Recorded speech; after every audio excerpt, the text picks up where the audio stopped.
In this section, I'm going to look at broken links and what are called 404 errors. Now, within a website, if you click on a broken link, a link that no longer links to somewhere, it's broken for some reason, then technically you get what's called a 404 error message. So sometimes you actually see this displayed on the screen as a 404 error message. In other cases, you have automatic redirects, in which case, instead of displaying an error message, you're directed to somewhere else. So what does Google say about broken links? Broken links are specifically mentioned within the Google Webmaster Guidelines, so you should regularly check for broken links within your website. So here we are within the Google Webmaster Guidelines. If you click on the section where it says Help Visitors Use Your Pages, as you can see, the second item down, the second bullet point says ensure that all links go to live web pages. That's Google speak for making sure you don't have any broken links.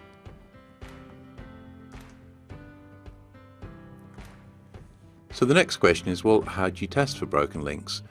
Well, if you're using something like WordPress, as we'll see in a minute, you can have plugins that will regularly check maybe once a week for broken links and send you an email report if it finds any. Or the other thing you can do is to use a specialist program that will check your entire website.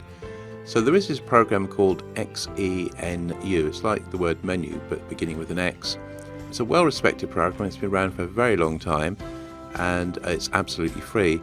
Now, this is actually not an online program. You can download this little program and you run it from your computer, from your laptop or your desktop. Now, in a lot of cases, when you want to download some software, you should be very, very careful where you download it from. So a little trick I use is I go to Google and I search for free downloads.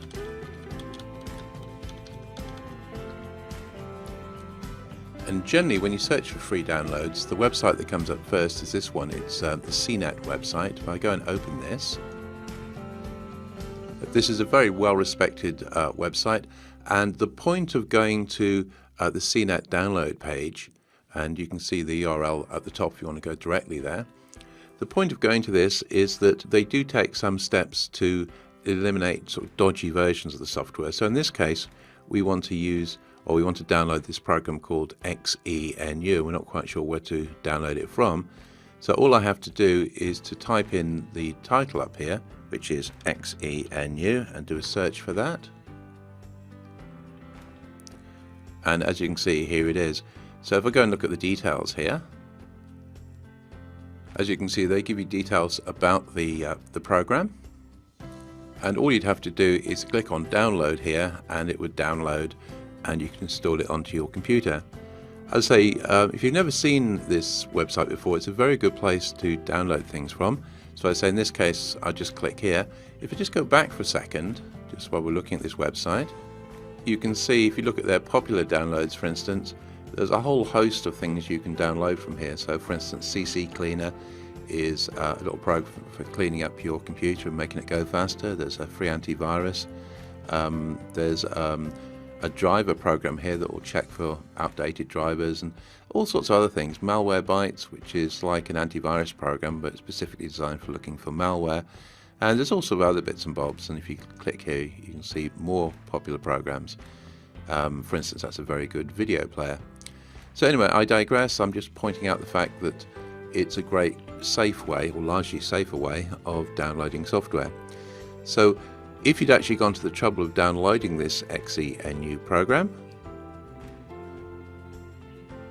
you could once you've downloaded it, you could open it up, and here's the program.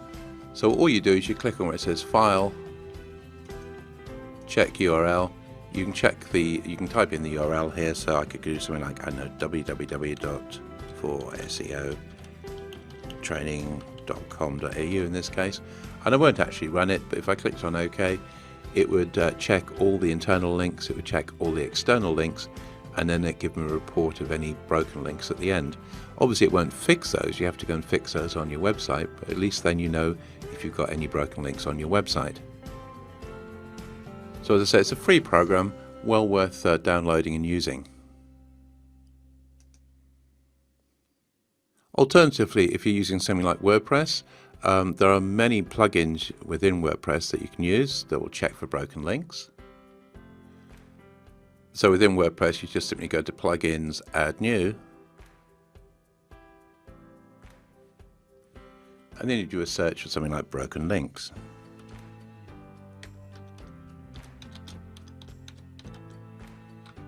And as you can see, there are numerous broken link checkers.